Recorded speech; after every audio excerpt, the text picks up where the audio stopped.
ofloxacino y pefloxacino. Y el porcentaje de fármaco excretado por cada vía va a variar según la quinolona, como lo vamos a ver más adelante. Su semivía de eliminación va a estar entre 1.5 a 20 horas según el tipo de quinolona. Van a ser poco dializables, la hemodiálisis y la diálisis peritoneal van a reducir poco su concentración plasmática y la insuficiencia renal va a prolongar la semivida de eliminación, por lo cual en ocasiones es necesario reducir la dosis o ampliar los intervalos de administración, como lo vemos acá en la tabla. Entonces, principalmente, para el ciprofloxacino va a ser una dosis de 250-700 miligramos cada 12 horas vía oral.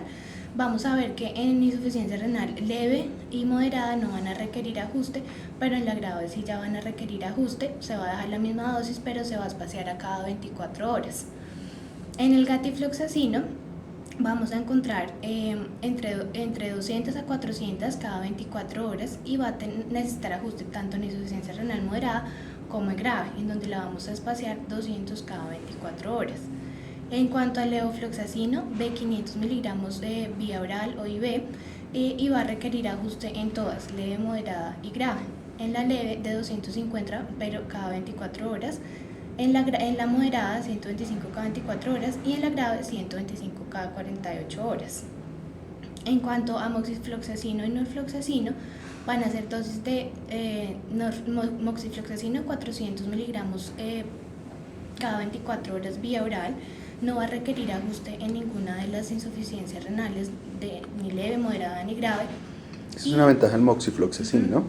Pero no se elimina por vía urinaria, no penetra tanto al líquido cefalorraquídeo y no tiene cubrimiento frente a pseudomonas. Y el norfloxacino va a requerir ajuste únicamente en la insuficiencia renal grave. En cuanto lo vamos a dar cada 24 horas 400 miligramos. Entonces aquí ya vemos como el resumen de toda la farmacocinética de las quinolonas. Entonces vamos a ver que, como comentábamos, su fracción de absorción va a variar dependiendo del tipo de quinolona del que estemos hablando, pero en general va a estar entre 35 hasta el 100% que hablaban en algunos textos de levofloxacin, que tenía una muy buena biodisponibilidad vía oral. En general todas, ¿no? Todas tienen buena Sí, pero en biodisponibilidad. general sí, todas están entre 70, 80 más o menos, 90. En cuanto a su semivida, las que utilizamos actualmente, por ejemplo, vemos el ciprofloxacino en 3.5 a 4.5 horas. Más abajo tenemos al levofloxacino, que tiene aproximadamente 7 horas de semivida. Las de las más prolongadas son el fleroxacino y vemos acá también el moxifloxacino, entre 12 a 14 horas de semivida. Su unión a proteínas va a variar según la quinolona entre 8 a 90%, siendo las de mayor unión a proteínas las de primera generación, como el ácido nalíxico, que tiene 80 a 90% de unión a proteínas. El resto va a variar entre el 20 a 40% aproximadamente. Su volumen de distribución, como lo habíamos visto, entre 1.5 hasta 2.7.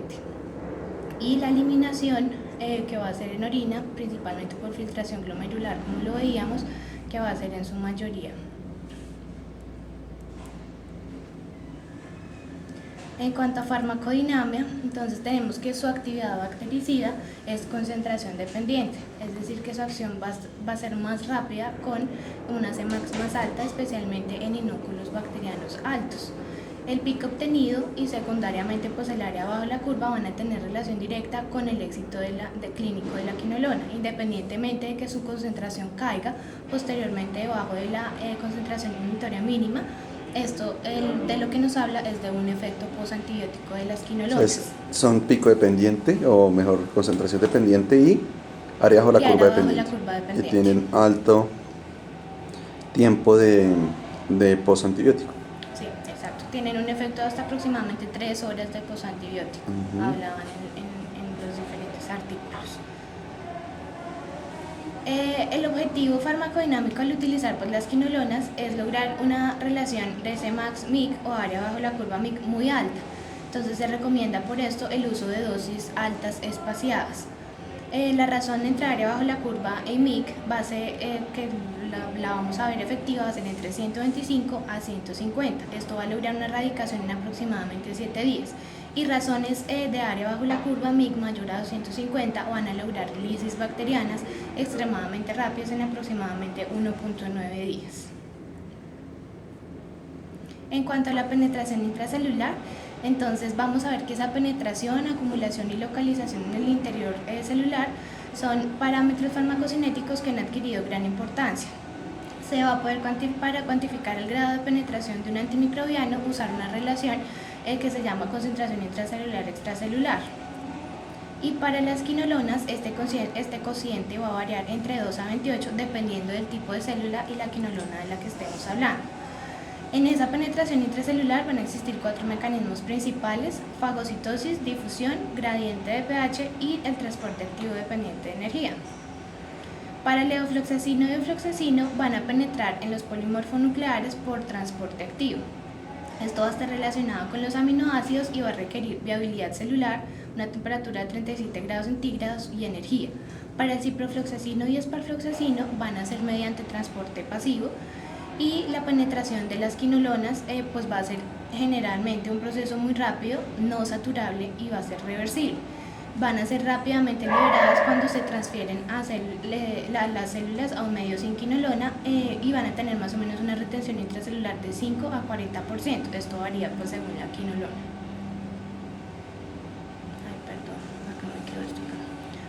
En cuanto a aplicaciones clínicas, entonces acá vemos un resumen de la sensibilidad de los microorganismos para cada quinolona.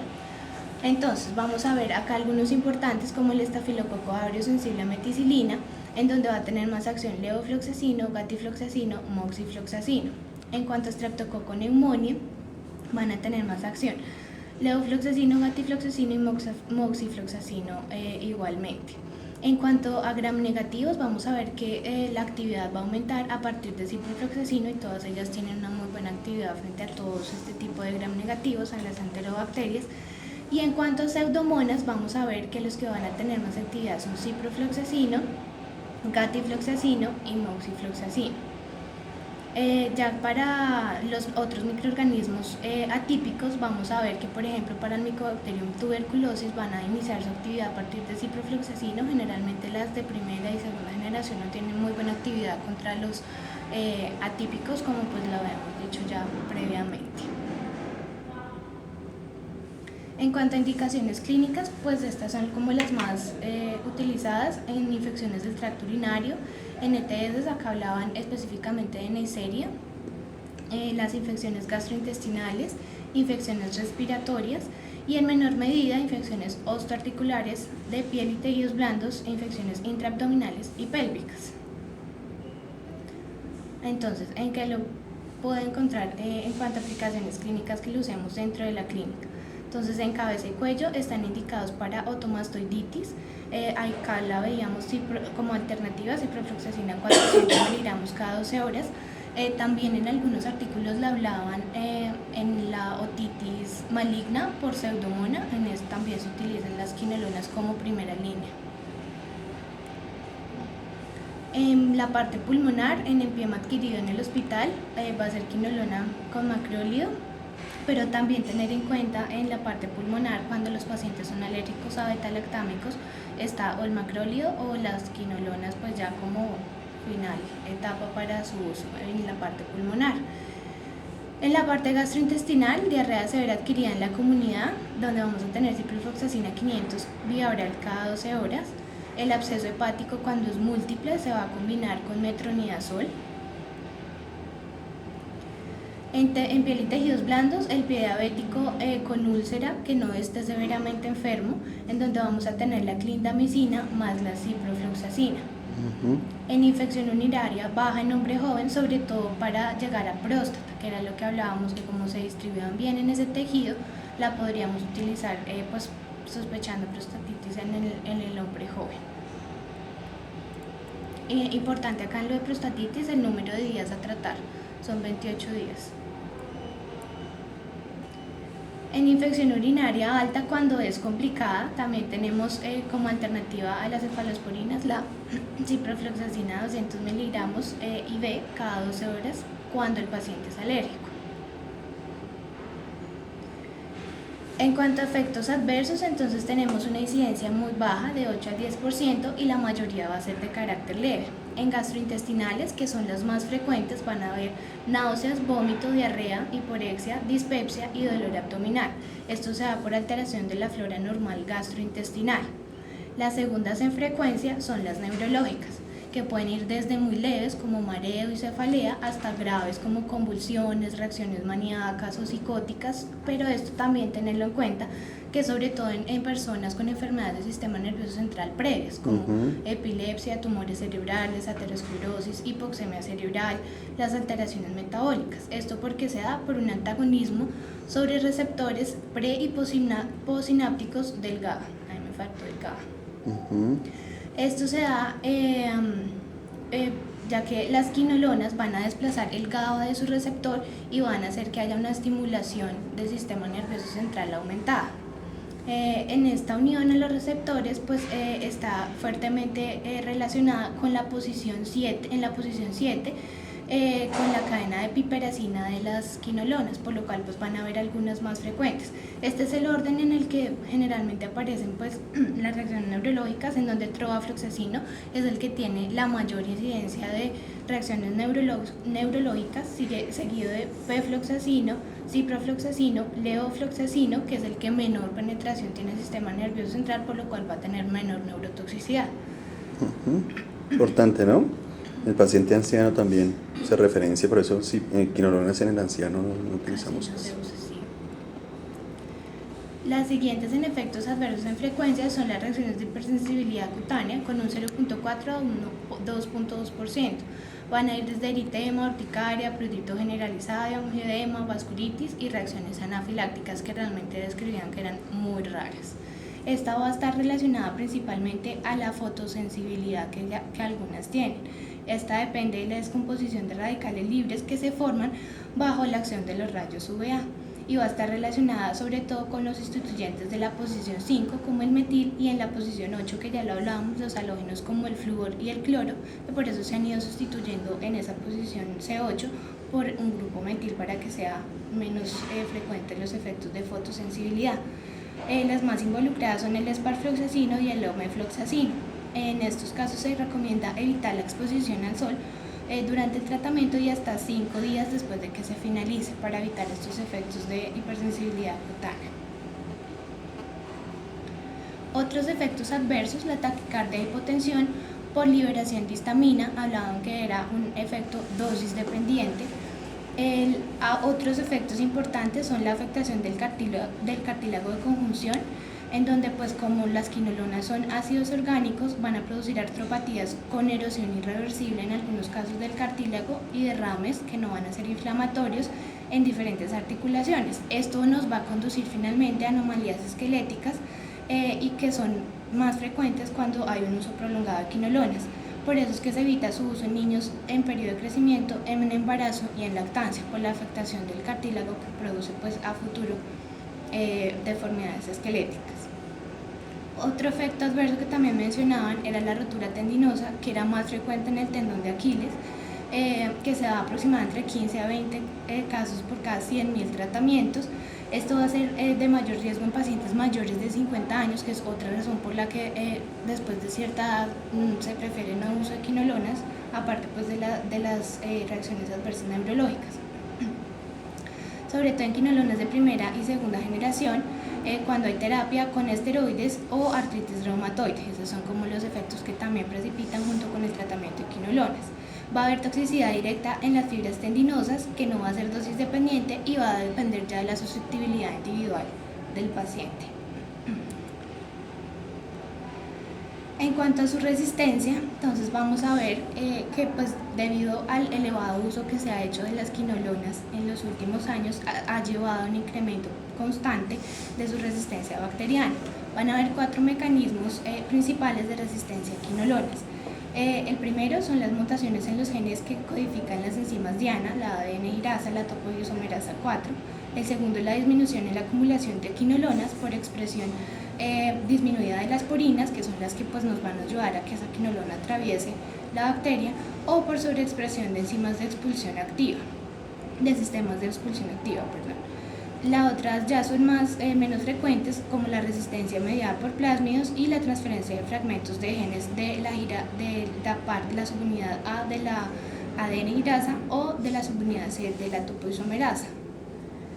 Entonces, dentro de las mutaciones de las enzimas Diana, vemos que se han descrito sustituciones aminoacídicas de las proteínas GIR-A y GIR-B. GIR-A, recordemos que es la subunidad A de la ADN girasa, GIR-B de la subunidad B de la ADN girasa y par-C y par-E de las subunidades C y E de la topoisomerasa, que van a estar involucradas en el desarrollo pues, de la resistencia.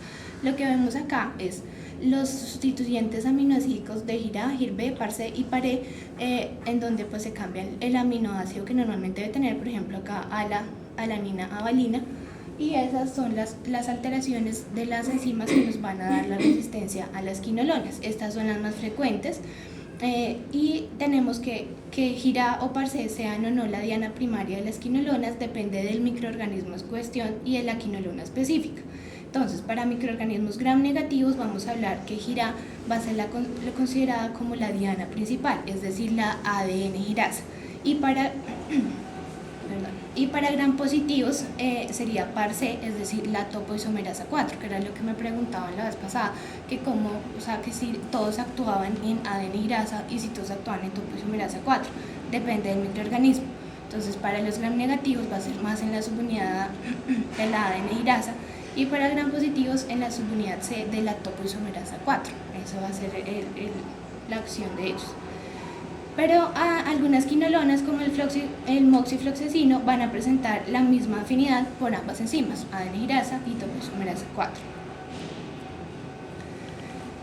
Las mutaciones en la ADN girasa, específicamente en GIR-A, van a tener pues una región que se llama región determinante de resistencia a quinolonas o RDRQ, que va a estar localizada entre la posición 67 y 106 de la proteína de GIR-A.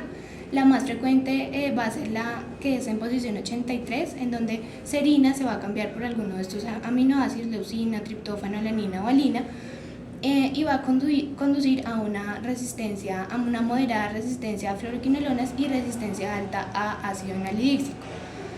Cuando hay mutaciones en esta GIR-A, más mutaciones adicionales en par-C, va a haber una resistencia de alto nivel, con una MIC para ciprofloxacino entre 8 y 64 miligramos por litro. Y cuando hay una resistencia de mayor nivel frente a ciprofloxacina es en par-C con una MIC de 128 miligramos por litro. En el GIR-B se han descrito dos importantes en la posición 426 y en la 447. En la 426 vamos a encontrar una resistencia a todas las quinolonas y en la 447 específica para ácido enalidíxico. Importante porque cuando hay resistencia a cipro, que es el que más se utiliza en la parte ambulatoria, pues hay resistencia cruzada a levo, a moxi, sí, al resto de fluoroquinolonas. Sí, muy importante. Hay resistencias cruzadas. Y pues estas son menos frecuentes que la de la subunidad A. En cuanto a las mutaciones en la topoisomerasa 4, en su subunidad C, con el gen par-C, hay 3, pero las más frecuentes son las de la posición 80 y 84, que son serina y glutamato.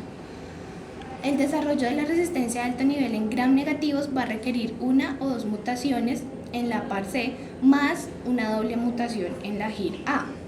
Cuando hay 3 sustituciones aminoácidas, 2 en GIR-A y 1 en par-C, o 1 en GIR-A y 2 en par-C, se van a asociar a resistencias de alto nivel. Cuando ya hay resistencia, pues por decirlo así, el tope de la resistencia es cuando hay 4 sustituciones, 2 en GIR-A y 2 en par-C.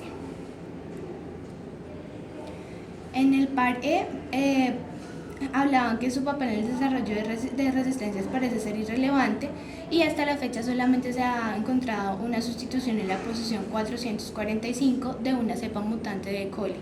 Este cambio pareció afectar pues, la resistencia solo cuando va acompañada de otra en GIR-A, que es pues, la más importante en las resistencias. Pero recientemente se encontró otra en la posición 458 que todavía está en estudios porque no se sabe qué tanto papel en la resistencia pueda aplicar.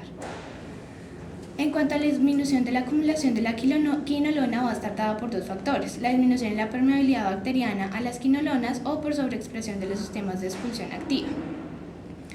En la permeabilidad de las quinolonas encontramos las porinas, en donde pues van a impedir que esta alteración permita que la quinolona entre a la bacteria. Va a haber principalmente reducción en la expresión de OMPF, que es una de las principales porinas por la cual las quinolonas van a atravesar. Esta se encuentra pues, en su mayoría en E. coli, pero la presentan todos los gram negativos. Y la reducción de OPRD es otra importante, que es específica para Pseudomonas aeruginosa. Estas resistencias por alteraciones de la permeabilidad son más frecuentes en Klebsiella, Enterobacter, Serratia y Pseudomonas. El otro mecanismo de disminución de la acumulación del medicamento es que haya sobreexpresión de bombas de expulsión activa. En gram negativos, la mayoría de sistemas de expulsión activa que afectan los agentes antibacterianos van a estar compuestos por 3 proteínas. Una proteína transportadora en la membrana interna, que acá lo vemos representada. Otra en la membrana externa, que se va a llamar factor de membrana externa, que es la que vemos acá, rojita, que atraviesa hasta la membrana externa. Y otra que va a ser la proteína de fusión, que va a estar en el espacio periplásmico, que va a servir de comunicación entre la membrana interna y la membrana externa, que son estas rojitas que vemos acá a los lados en el espacio periplásmico. Estos serán como el significado de las siglas. En cuanto a resistencia mediada por plásmidos, vamos a ver que va a estar dada por diferentes mecanismos. Uno de ellos van a ser el QNR. Esta es una familia de proteínas de pentapéptidos que va a proteger al ADN girasa del efecto inhibitorio de ciprofloxacino. Esta protección va a depender de la concentración de QNR y va a ser inversamente proporcional a la concentración de ciprofloxacino. Y va a facilitar finalmente pues, la selección de mutantes con mayores niveles de resistencia.